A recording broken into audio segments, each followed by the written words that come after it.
All right, welcome back everyone. So yeah, my garage is a mess because I'm adding this layer of insulation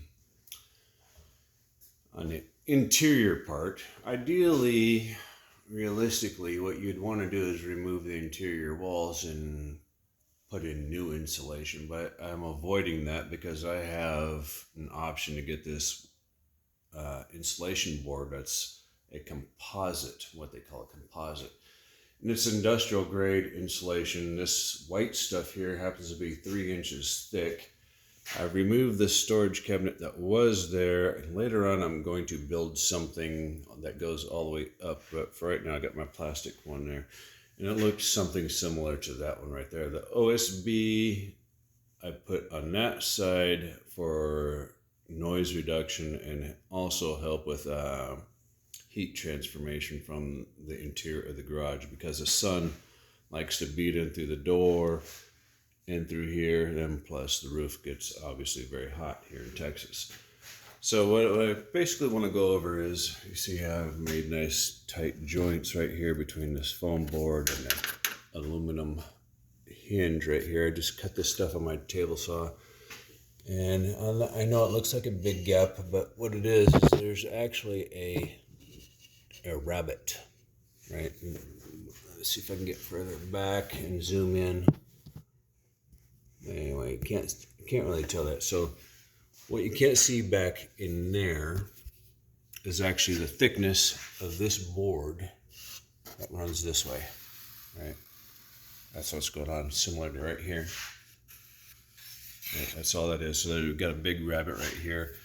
And as you can tell up there, I just simply chiseled off some of the foam board to make room for the crown molding, because I'm not, or if you want to call it crown molding, I'm not going to take the time to take it off.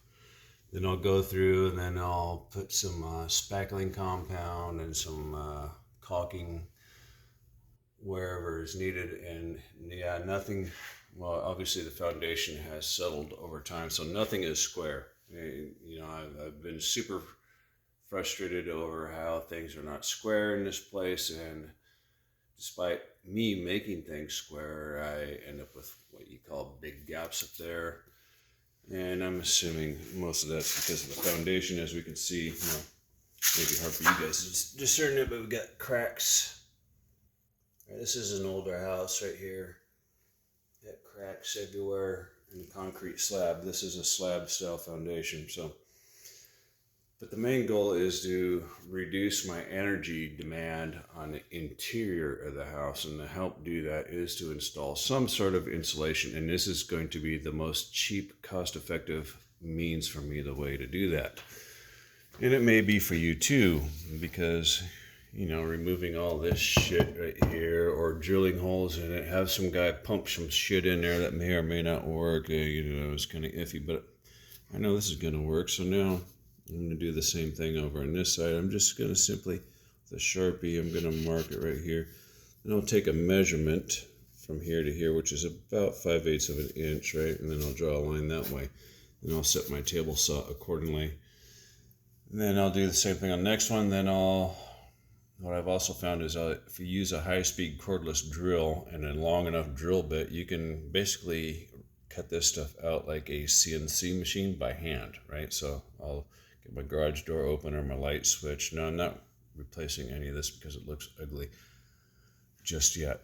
It's just a matter of function first before beauty, and that is what it is. So if you plan on doing something like this, which is what I would recommend, you own your own house, or you are making monthly payments to own your own house, and you want to upgrade it, save on utilities, this would be the very first step I'd recommend. Plus, I've eliminated the possibility of bugs getting in there, or at least damn near. And I made the gaps down here really, really tight. So a little bit of caulking should help out. Right, I'm going to have some more. That will be a good spot to need caulking, right? Because the bugs get in there. I don't know if they're going to like the foam board or not, but either way, some caulking, some spackling will fix that shit up right up and make things a lot more enjoyable. Maybe stop the hornets and the spiders from getting in here. Hopefully at least slow it down. And then I want going to take that one down as well, except I want to remake that one where, oops, excuse me, got a lot of shit on the ground, where the door opens up this way, right, from this side, right over there, versus right there.